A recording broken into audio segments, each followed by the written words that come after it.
Hello, very good day to you. This week's weather's not as busy as last week's, but nonetheless there will still be quite a bit going on. Some decent sunshine, some heavy rain, but also some frost and fog or freezing fog patches too. Starting off though, looking at the bigger picture at the moment, and the feature that was Storm Bert clearing away towards the northeast, taking the heaviest rain, the strongest winds with it.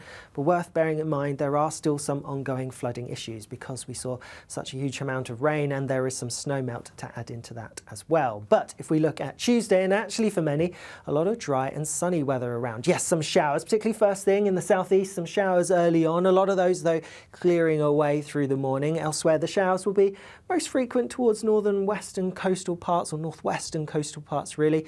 Some inland areas actually avoiding the showers entirely, many places staying dry. Worth bearing in mind that there will be a few wintry showers mixed in across northern parts of Scotland. But yes, most areas having a decent amount of sunshine, and the winds will be lighter than on Monday too, except towards the northeast of Scotland. Here it is still going to be pretty blustery.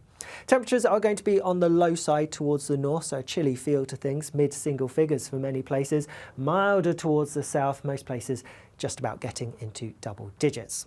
Later Tuesday and into Wednesday, our attention turns to an area of low pressure that's pushing in from the Atlantic. Now, there is some uncertainty about the track of this feature. Most likely is that it's going to push its way eastwards along the English Channel, and in doing so bring some wet and windy weather, with the heaviest rain largely confined to southernmost counties of England. However, there is the possibility that it pushes a bit further north, in which case the heavy rain's going to be a bit more widespread across the southern half of the UK, and we could see some pretty high totals building up, perhaps 50 to 60 millimetres. Nonetheless, there's likely to be quite a bit of rain around first thing on Wednesday morning, especially across the southern southeastern corner of the UK. Some difficult driving conditions, especially with the strong winds, gales possible in coastal parts, but all of that unsettled weather pushes away towards the east as we go through the morning. Further north, a very different story. A lot of dry, bright, sunny weather to be had, although it is going to be, well, frosty, icy, perhaps even a bit foggy for some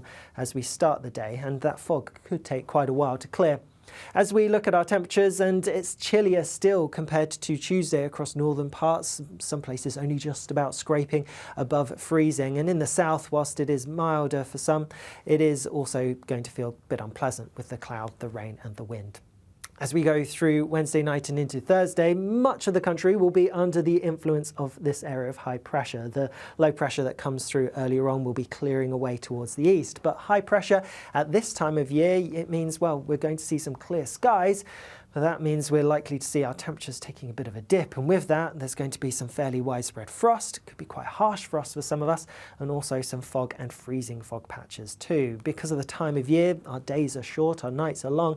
Those fog patches could be locally dense and take quite a while to clear as we go through Thursday. In fact, some places could have that fog lingering through much of the day, especially towards the east. Further west, things are going to take a bit of a turn, turning cloudier as we go through the day. The winds picking up, and some outbreaks of rain arriving too, mainly across parts of Northern Ireland, but western fringes of Scotland, Wales and southwest England seeing a few outbreaks of rain as we go through towards the end of the day too.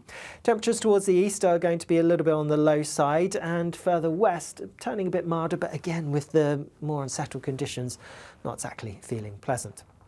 Later as we go through Thursday into Friday, we end up sandwiched in between high pressure towards the east of us and low pressure towards the west. So we get a bit of a westy split really. In the east, that high pressure means it's likely to stay largely dry, some sunshine around, some fog, some frost perhaps first thing, and some fog could actually linger through into the afternoon. Further west, more wet and cloudy and blustery weather to be had here. Outbreaks of rain, some of these could be a little bit on the heavy side. So yes, the westy split in terms of the weather and in terms of the temperatures too. A bit chillier towards the east, a bit milder towards the west. As we head towards the weekend and towards the end of meteorological autumn, that west-east split somewhat continues. More of a northwest-southeast split by the weekend, really. So cloudy, wet and windy towards the northwest and relatively mild. Meanwhile, towards the southeast, staying drier. Couldn't rule out a few outbreaks of rain pushing their way through. But with that as well, we're likely to see something a little bit chillier than average, perhaps towards the southeast, whereas elsewhere it's likely to be a little bit milder. Whatever your plans are this week, you'll want to make sure you stay up to date with the forecast, especially with the potential for some hazardous weather with the fog, some icy stretches, and also that heavy rain in the south on Wednesday. I'll see you again soon. Bye-bye.